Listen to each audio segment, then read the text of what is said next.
Hi, and welcome to the podcast. We're so glad to have you back. And if this is your first time, my name is Danny Chan. I am the executive secretary here at the Southern California Conference.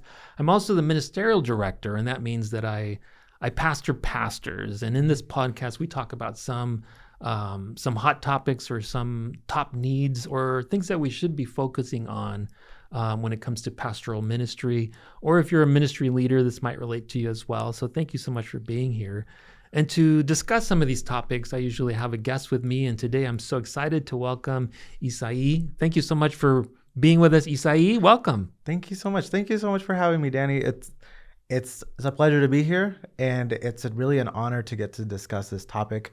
As I was mentioning to you, I'm in no way an expert in these hot topics, but I'm just glad to be able to discuss this. Yeah, absolutely. And we're happy to have you here. So just for those who might not know you, I know you have a large fan base, but not at all. You're funny. You're a new pastor in our conference. How long have you been here, and where is your ministry assignment? I've been here in Southern California moved here end of August, since it started in September.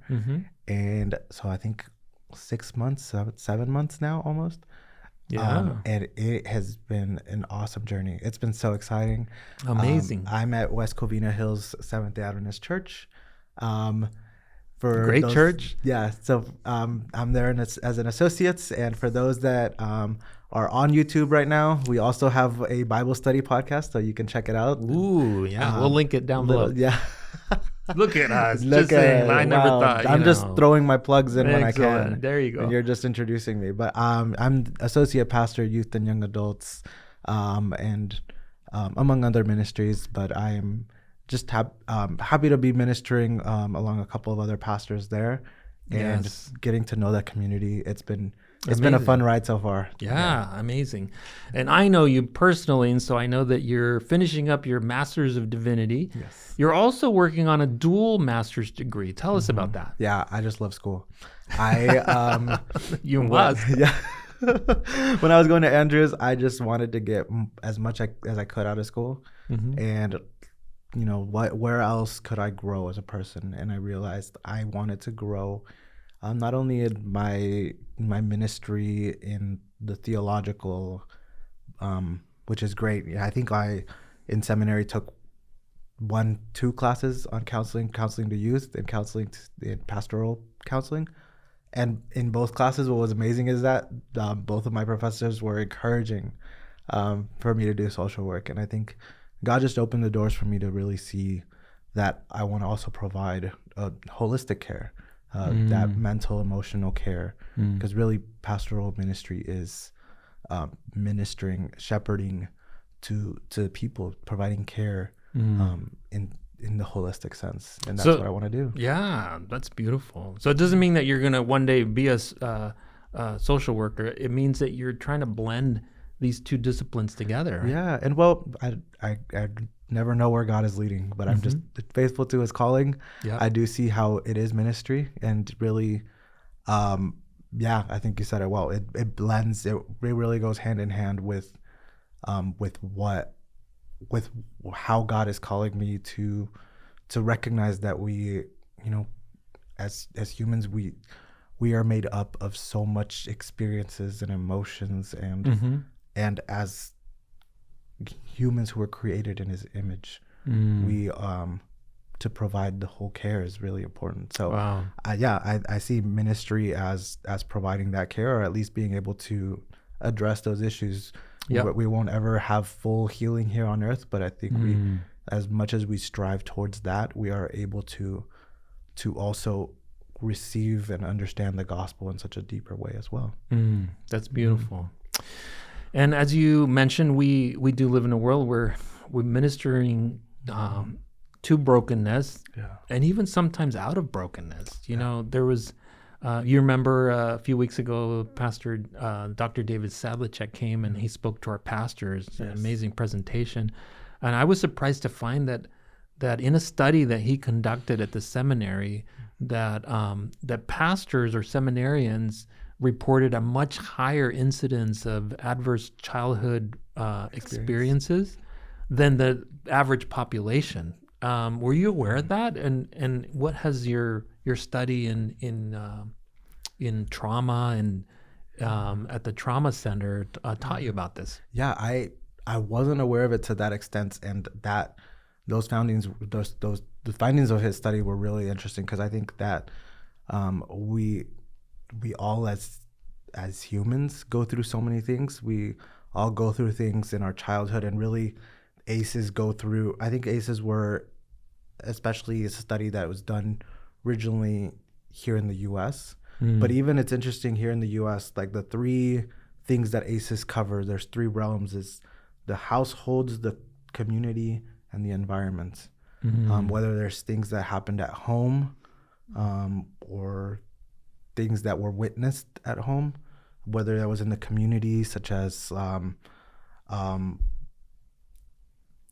school setting, or parents' jobs, or even just poverty. Those are things that affected just growing up. And then also the environment, whether that's like the bigger scale climate crisis, or a disaster, or things that happen, like a loss in of our nature, in the like world, a loss of a job, and families displaced, and Correct, so children are having to deal with that. The last few years we experienced the pandemic, and even just the aftermath of that. But even as you're mentioning, pastors who have gone through that, ministering through the pandemic was a challenge that none of us were as equipped as we should have been, or as ready. But also just the polarization and the divisiveness that came from that, that also really, at least I can definitely speak for myself. Yeah. I felt pulled. I was pastoring a 4-church district in two churches in 2 different states, in New Mexico and in Texas. And if anyone knows a little bit about the politics, can be almost polar opposites. So I felt very pulled in 2 different directions. Wow. We should wear masks, we shouldn't, and me navigating my own views of everything was also stretching me in as a leader, but also in my own personal ways. You're having to referee very, very strong opinions, ideological opinions. Exactly, yeah. And that leaves a toll. That leaves a toll on our pastors. Absolutely. Right? So I think those things, so we're talking about pastors or seminarians who have ministered and then have had these ACE scores that maybe in their childhood they experienced so much, but then in ministry things come up, and things are come up to the surface and brought to light, and those almost, it heightens the situation. It makes it worse, because in not every job setting do we interact with people who are as disagreeing. Maybe I don't know what the landscape is on the workforce, but it at least feels like so much what pastoral ministry is navigating so many opinions. Wow. Navigating different experiences. Yeah. While we are navigating our own, and it affects, and it brings up things that maybe we were trying to suppress and push away. So it sounds like it's very likely that pastors who have experienced childhood trauma can grow up to think, wow, this is a big need, and maybe I could be someone who can address the need. And so they become pastors, they become social workers to try to address that need. But you're saying that in the context of trying to be a healer, you end up being kind of like a wounded healer, right? Because well, that's a really good way of putting it. Yes. There are triggers that come up that kind of trigger our response to that. What is, how can you talk to us a little bit about what these triggers are, what these adverse behaviors? What is trauma? We hear this word trauma tossed around a lot. Yeah, absolutely. So trauma really is tossed around a lot. And I think what's fascinating about trauma is that it is something, Bessel van der Kolk, leading traumatologist here in the U.S., he defines it and says that trauma is specifically an event that overwhelms the central nervous system, altering the way we process and recall memories. So just pausing right there really quick, it means that when I go through an event and my central nervous system, in other words, my stress reactions and my cortisol levels are so high, and I am overstressed by a situation.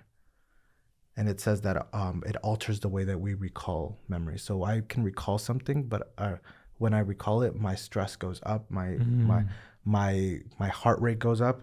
He goes on and he says, trauma is not the story of something that happened back in the past, but it's the current imprint of pain, horror, or fear living inside people. So a horrific experience that I experienced in the past, all of a sudden I am experiencing it in the present. Wow. So this could be simply things like, it could be the big scale things like war. We mentioned natural disasters, LA fires. These are traumatic, tragic situations. Loss of a family member. Loss of family. Loss of a job. Yeah, these are life-altering situations. Mm-hmm. But then it could also be situations like emotional neglect, emotional abuse, bullying, failure, even spiritual or religious trauma. So these aren't as visible as, let's say, like spiritual or religious trauma. Talk about that. Yeah. There might be situations like where, because of spiritual manipulation, someone has been hurt.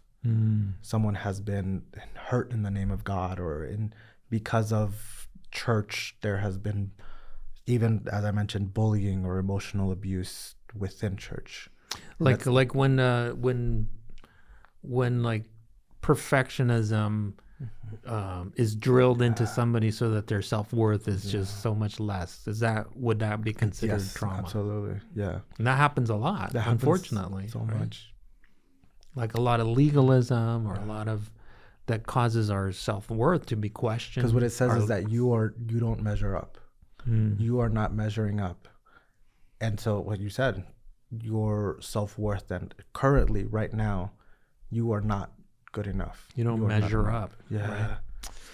So if we're talking about to the pastors today, and they are, let's say, ministering to someone in need, and off the top of my head, an example of ministering to, let's say they're ministering to a couple who is going through divorce, where they're going through the challenges of maybe marital challenges, and they are either separating or on the verge of divorce, and the pastor notices that his heart rate increases, he's getting really frustrated and really just really agitated. This is also what is really considered secondary trauma, or vicarious trauma. Vicarious trauma. That's another word for it. So it's a byproduct of working with traumatized people. So maybe this couple is going through a challenge, but it also, and the pastor himself recognizes, maybe his parents went through challenges when he was the child. Right. Maybe he witnessed in the family dynamic unhealthy relationships, and he sees that now, or he's challenged by board members who are going through their own stress altering situations, and they are, throwing it all onto this pastor's shoulders, and this pastor is carrying so much. Yeah. And it also weighs on the pastor, where it might lead the pastor to just feel so overworked, overburdened. It leads to compassion fatigue.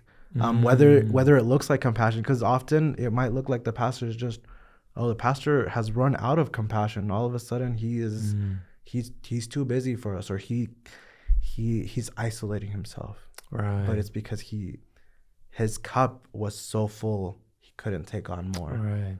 So he or her ability to relate to or to minister to them is greatly diminished, just because it's dealing with a topic that's very close to home. Yeah. Right. Yeah. Yeah. And it's just it's overwhelming. It's too much. Yeah. So let's say that you're a pastor in ministry, or you're a ministry leader, and you're you're a first responder, right? Very often we're called upon to be first responder, to meet with people who experience loss or have spiritual struggles. How is it, any bullet points, any ways that we as pastors need to be approaching these situations or living our lives so that we can not have compassion fatigue, so that we can be ministering at high capacity? Because I use the metaphor of filling my cup. I think like if I am so stressed, my cup is full, that I have nothing to receive. So what do I need to do? I need to empty the cup. So I'll give you 3 things. Number 1, create a safe environment. Create a safe environment. 2, having supporting and emotional regulation. And third, yeah, go ahead. The third one will be building relationships and connectedness.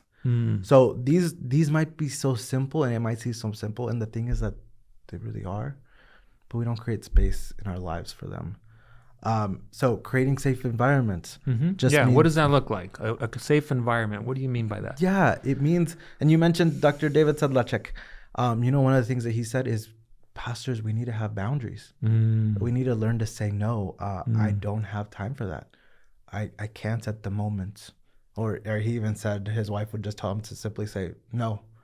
But how hard it can be for us to say no, right?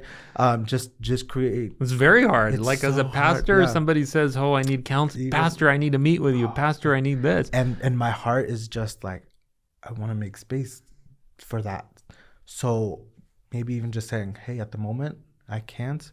Let me look at my calendar so that I can give you the proper time that you need and that you require." And that way, I'm not being rude, but I'm also being realistic with what I can offer to them.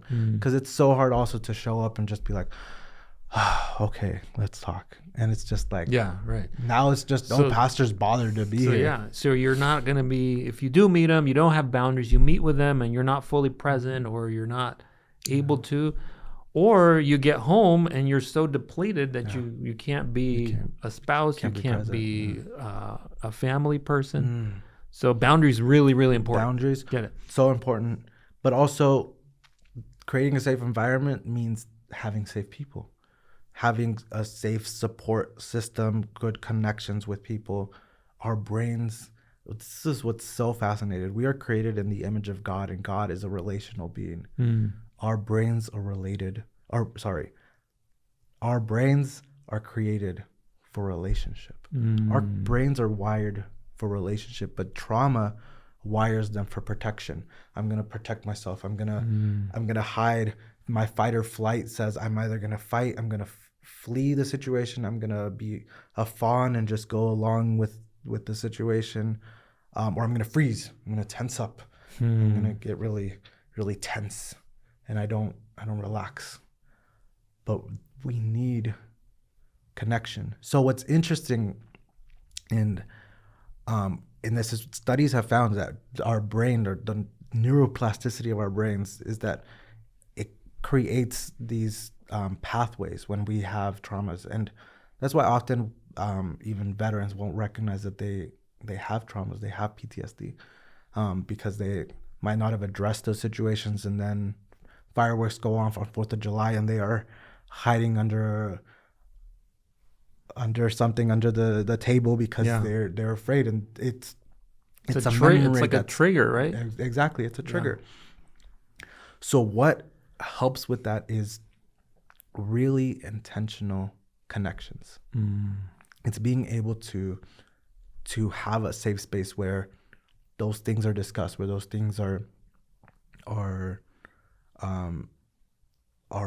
open and honest and shared and vulnerable. And that doesn't mean with everybody.